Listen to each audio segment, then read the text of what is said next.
le plateau de Club Estac après l'actu, c'est déjà l'heure des échos de l'Estac par Carlos Cassis.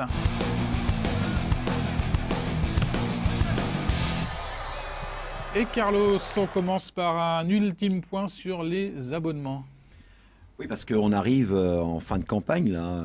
Bon, on va certainement terminer fin de mois, fin septembre ou dans les premiers jours d'octobre.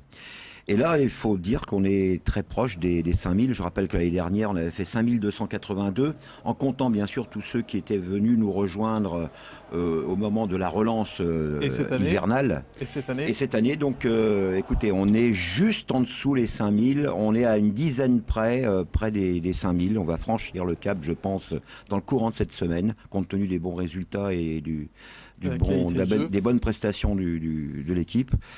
Voilà, donc on devrait au moins atteindre le chiffre de l'année dernière. Mais il faut se précipiter, il faut se dépêcher parce que il y a encore des bonnes places, bien entendu.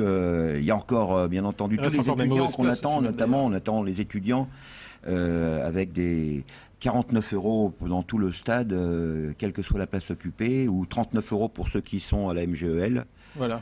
Merci pour la pub. Merci Carlos. Les renseignements sur le site de l'Estac, évidemment. Voilà. La fête du foot amateur, bientôt, au Stade de l'Aube, on en parlait en première partie. Oui, le 30 septembre, donc à l'occasion du match contre Tours. Et il y aura bien sûr des jeux, des animations, des attractions tout autour du stade. Il y aura une belle troupe de superbes pom-pom girls. Les invités, voilà, ça c'est très important de le préciser. Voilà, il y aura une grande fête et puis il y aura des invités. Je ne veux pas encore vous dire avec exactitude le nom des invités et des prestigieux qui seront à nos côtés. Simplement, je peux vous dire que pour l'instant, on compte sur la présence de Bruno Bini, le sélectionneur de l'équipe de France féminine, qui viendra donc en quelque sorte annoncer la prochaine visite de son équipe au Stade de l'Aube le 26 octobre. Donc on verra Gaëtan Tinet, non ? Alors Gaëtan Tinet, elle est actuellement en Irlande du Nord. J'attends qu'elle me réponde parce qu'elle a été sollicitée effectivement. Mais il y aura peut-être un autre grand champion. Zidane, merci. Peut-être de la trempe de Zinedine. Et puis des nouvelles des blessés, à commencer par Aurélien Gauthier, le kiné. Et oui, Aurélien Gauthier qui, outre ses qualités de kiné à temps complet de l'Estac, est également un excellent footballeur, un milieu de terrain très... Justement, on a pris une photo de lui quand il avait toutes ses capacités. Voilà, donc il joue actuellement avec les municipaux et dimanche, il a lourdement chuté, il s'est cassé la clavicule. Il a été opéré lundi et il va bien, il va mieux, mais bien entendu, il ne peut plus exercer son art, je dirais. Il a été... remplacé hier pour la première fois par un autre Aurélien Courtet, qui est le kiné du centre de formation, et puis bien sûr il y a Nicolas Pleton qui est toujours présent. Est-ce qu'on peut déjà dire qu'il ne sera pas du déplacement au Mans ? On peut dire qu'il a manqué, je pense, pas loin d'une dizaine de matchs. Oui. Et Bétiol, juste un petit mot. Alors Greg Bétiol, il a tenté de courir ce matin et d'après les informations que j'ai reçues très récemment, ça n'a pas bien fonctionné et il est à craindre que Greg ne soit pas du déplacement au Mans. Bon, il restera avec Aurélien Gauthier donc devant sa télé. Merci Carlos, c'est maintenant l'heure de l'avant-match dans Club Estac.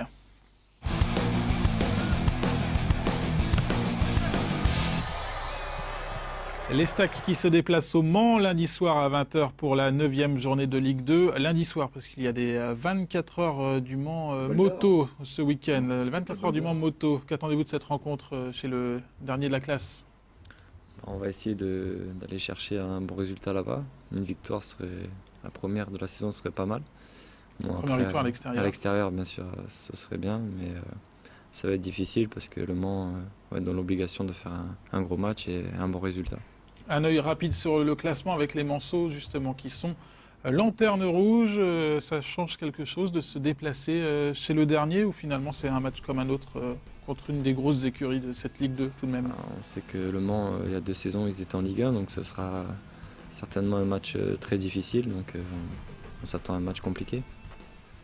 La composition troyenne maintenant pour ce match et ce déplacement face au Mans, il ne devrait pas y avoir beaucoup de changements, Carlos ou Seb? Aurélien Gauthier qui ne pourra pas prendre sa place. Non, je pense qu'il y aura guère de modifications peut-être. Peut-être le retour de Grax comme titulaire à l'extérieur. Oui, comme sur le même schéma que lors du dernier déplacement à Guingamp. C'est à Mathieu de nous dire s'il a des infos, des trucs. Fait que des crassages, c'est pas encore la composition des équipes. Bon, elle est plutôt séduisante en tout cas l'équipe de l'Estac en ce moment. Ouais, elle marche bien en ce moment, c'est vrai. Il se fait plaisir sur le terrain. Quoi. Ouais. Ce qui est intéressant, c'est qu'on ne joue pas vendredi, contrairement à ce à la journée qui est fixée. Vendredi. Il y a ce décalage, donc on va quand même gagner 3 jours. C'est bien, Carlos, vous pourrez de récupération. Pour en savoir plus sur cette rencontre Le Mans-Estac, nous rejoignons par téléphone le journaliste du Maine Libre, spécialiste du Mans FC, Christian Louis. Bonsoir Christian. Bonsoir à tous. Bon, c'est un match vraiment important pour les Manceaux lundi face à Troyes. Oui, bien sûr, parce que le point contre Havre n'aura de valeur que si Le Mans arrive à battre 3, ce qui ne sera pas une chose simple, parce que visiblement les Manceaux ont du mal à s'exprimer au MM Arena. Avant, contrairement à la Coupe de la Ligue où ils sont invaincus cette saison, eh bien en championnat, ils ont du mal à développer leur football et surtout à mettre les ballons au fond. Ils ont perdu quand même entre les matchs à domicile et les matchs à l'extérieur 5 fois 1-0 et ça met vraiment le doigt sur les manques actuels des Manceaux. On a l'impression que Le Mans, cette année, c'est un peu l'Olympique de Marseille de la Ligue 2, avec des ambitions, des moyens, puis finalement, la mayonnaise ne prend pas du tout. C'est un peu ça ? Enfin, peut-être pas vraiment, parce que les moyens sont là budgétairement, mais sur le terrain, on s'aperçoit quand même que la majorité de l'équipe évoluait en CFA l'année dernière.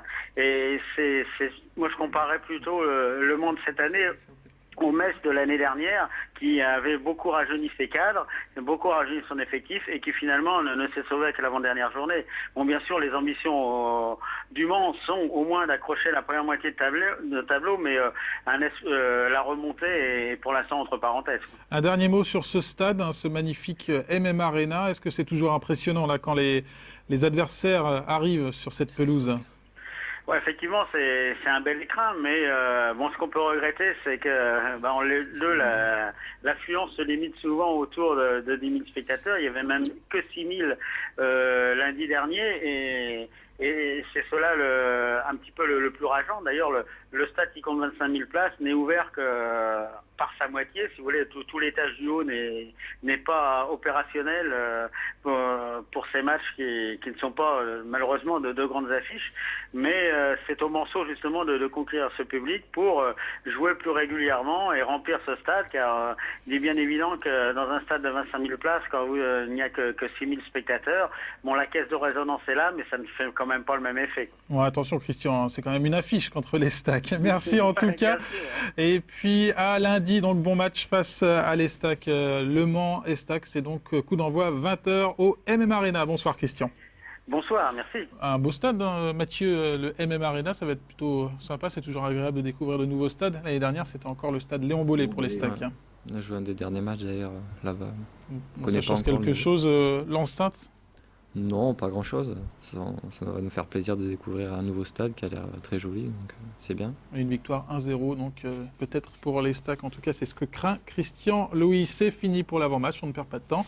Et c'est maintenant parti pour le jeu.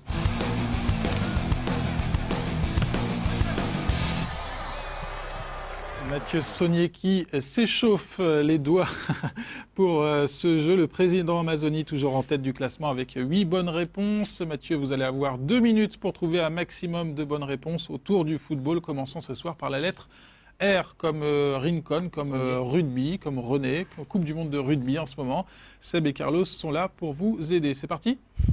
Allez, c'est parti. Pas trop sur nous, quand même. On déclenche le chrono et on commence par un joueur de l'Estac. Tiens. Rincon, 1 point. Un club de Ligue 2. Reims. Reims, un ballon d'or, commençant par la lettre R. Un ballon Rivaldo. d'or. Rivaldo, il y en avait d'autres, mais c'est très bien. Un club de National. Non, ils sont plus, ils sont CFA. Un club de National, il n'y a plus Rodé. Un club de National actuel. Rouen. Rouen, c'est bon. Bien, surnom d'équipe de football, un surnom étrangère ou française. Avec un R. L'équipe, un surnom, il y en a plein. Hein. Les Reds. Les Reds, c'est bon, oui, Liverpool. Un membre du staff de l'Estac. Robert Chapat. Un membre du staff de l'Estac, on englobe aussi le centre de formation, peut-être, je ne sais pas. Ah, Claude. Robin. Claude Robin, voilà. Une équipe nationale, c'est plutôt facile. National. Là, c'est une équipe Rodez, nationale. c'est bien, Une équipe bravo. nationale. Une équipe nationale. Une équipe nationale. Roumanie. La Roumanie, un international français sélectionné justement lors du dernier Roumanie-France. Il y a un homme politique qui a le même nom. Vite, il reste 43 secondes. 7 bonnes avec réponses. avec une cicatrice là, non? Ribéry. Ribéry, il y avait Rémi, Rami, Réveillère. Un club de Ligue 1. Un club de Ligue 1. Vite, messieurs, vous pouvez aider. Oui. Oui, c'est un peu breton. Rennes. Rennes, un ex-joueur troyen. 20 secondes, un peu plus. Qui joue à Nantes. Qui joue plus à Qui joue à Nantes. Lille hein, maintenant. qui joue à Qui Lille. joue à Lille Ouais, Il y en maintenant. a qui jouent à Un Bastia. grand, il y en a- attaquant. Un il y en grand attaquant prêté par Nantes. Il y en a un qui a joué pas très longtemps au Stade de l'Aube, un grand joueur aussi, sous l'air Perrin. Robert Pires, non. Non, 5 secondes. Roten. Roten. Je crois que c'est fini. Non, c'était pas C'est ça. cadeau. Oh, c'est cadeau, ça sera le 10e point. 10e point. La musique, ils ont craqué, ils ont mis la musique. On peut avoir un petit coup de musique là? Voilà. Ding, ding, ding. 10 points, vous passez en tête devant le président Mazzoni, devant Xavier Thiago, avec ses 7 points. Vous êtes heureux, j'imagine? Ouais, très, très heureux. Le président va pas être content. Le président ne va pas être T'avais content. peut-être un Merci. mot à dire, non? On verra peut-être la remise du trophée en fin de J'espère qu'il va pas saison. mettre un coup de couteau, le président, mais bon. Coup de couteau, il faudra suivre le journal de Canal 32. Tu n'es pas Merci beaucoup. titulaire, au Mans. Merci en tout cas Mathieu Saunier d'être venu sur le plateau de Club Estac.